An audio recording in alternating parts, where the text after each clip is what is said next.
নমস্কাৰ বন্ধু বান্ধৱীসকল, অন্য এটি নতুন ভিডিঅ'লৈ আপোনালোকক স্বাগতম জনাইছোঁ। আজি মই আমাৰ ভাতকেৰেলাৰ বাৰীখনৰ বিষয়ে কিছু কথা ক'ম বুলি সৰুকৈ ভিডিঅ' এটি প্ৰস্তুত কৰিছোঁ। গতিকে আশা কৰিছোঁ ভিডিঅ'টো আপোনালোকে শেষলৈকে চাই থাকিব। আৰু যদি আমাৰ চেনেলত নতুনকৈ আহিছে তেনেহ'লে চেনেলটো ছাবস্ক্ৰাইব কৰি নিশ্চয় লাইক এটা কৰিব। বন্ধু বান্ধৱীসকল, বলকচোন তেনেহ'লে আমি আমাৰ ভিডিঅ'টো আৰম্ভ কৰোঁ। এইখন আমাৰ ভাতকেৰেলাৰ বাৰী।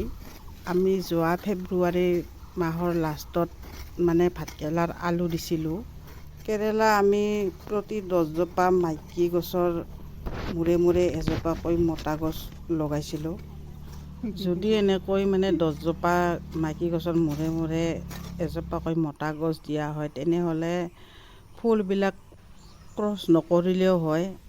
আমি কিন্তু ফুল ক্ৰছ বৰ্তমানলৈকে কৰা নাই, ভমৰাই কৰে। মাত্ৰ তলবিলাক চাফ চিকুণকৈ ৰাখিব লাগে আৰু ওপৰত বগাই যাবৰ কাৰণে আগবিলাক ধুনীয়াকৈ ওপৰত তুলি দি থাকিব লাগে। এতিয়া চাওক আমাৰ কেৰেলাবিলাক ধুনীয়াকৈ লাগিব ধৰিছে।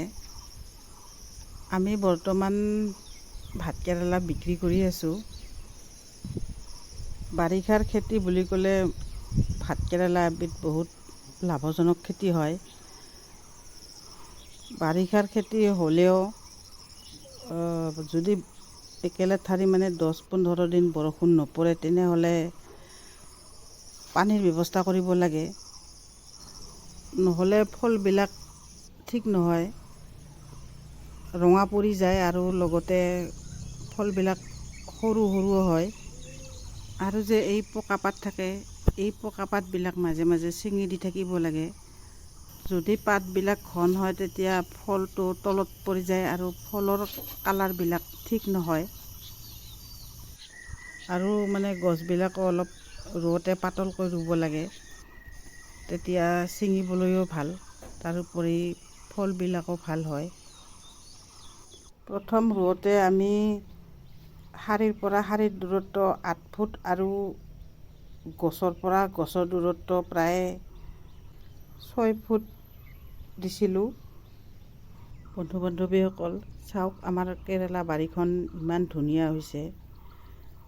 আপোনালোকে যদি লগাব খোজে তেনেহ'লে এনেকৈ লগাব, নিশ্চয় লাভৱান হ'ব পাৰিব। গতিকে মোৰ ভিডিঅ' চোৱা সকলক কৈছোঁ, যদি ভিডিঅ'টো চাই ভাল লাগিছে তেনেহ'লে লাইক এটা নিশ্চয় কৰিব। ধন্যবাদ।